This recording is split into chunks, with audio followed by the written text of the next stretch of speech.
Magyarországon még soha nem volt átfogó El Greco kiállítás, sőt Közép-Európában is, talán egy Bécsben közel 20 évvel ezelőtt, holott a Szépművészeti Múzeumnak van a legnagyobb El Greco festménygyűjteménye Spanyolországon kívül. Ez egy régi adósság volt számos olyan kép, főleg Spanyolországból, magángyűjteményekből, egyházi gyűjteményekből, amelyek vagy talán még soha nem hagyták el Spanyolországot. Van olyan mű, ami még azt a templomot, amit most kiemelték egy oltárképről, egy fantasztikus El Greco művet még soha nem hagyta el Toledót. Tehát olyan gyűjtemények nyíltak meg, amelyek valóban egészen egyedivé teszik nem csak itt most Budapesten, hanem az egész világon ezt a kiállítást.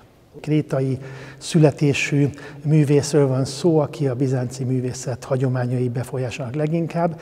Érdemes összevetni, ahogy évről évre fejlődik, hogy befolyásolja őt, amit lát Velencében. A legnagyobbak bűvkörébe kerül, sőt műhelyébe, Tintoretto, Veronese, Tiziano, és látható, hogy az itáliai korszakának végére már tud úgy festeni, mint Veronese, Tintoretto, tehát bizonyos képei megszólalásig hasonlítanak, vagy itt a kiállításon is olyan művek, ahol angyali üdvözletet össze tudunk vetni Veronese és El Greco kezéből, de ennél sokkal több volt El Greco. Az a különleges, hogy utána, amikor aztán megérkezik Toledóba, megtalálja a saját festői nyelvét, és aznak a fejlődése is itt van előttünk ezen a kiállításon, eljusson aztán az utolsó legérettebb időskori korszakának főműveig, mint például a mögöttünk látható fantasztikus Laokoon, ami sok szempontból kivételes az életműben, többek között azért is az egyetlen mitológiai témájú mű, amit ismerünk.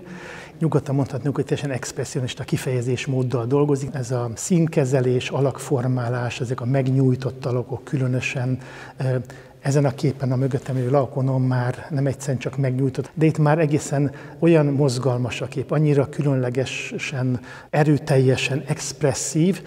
De megnézzük Laokonnak, magának, a főalaknak a testtartását, ugyan a szoborhoz hasonlít, de már ahhoz képest is sokkal kitekertebb, tehát minden, amit látunk, a tájkép, az ég, ezek mind-mind egy teljesen 20. századi, több száz évvel későbbi festésmód, tehát nem azt a közismert sziluettet ábrázolja, hanem már széttöri, másképp alakítja, új figurákat tesz föl, hátteret tesz hozzá, és mindazok a színhasználat, az alakoknak a megformálása és a bizonyos talányossága is, hiszen nem tudjuk pontosan, kik ezek a szereplő alakok, akik itt állnak a képnek mögöttem, ha szemben állunk vele, akkor jobb szélén.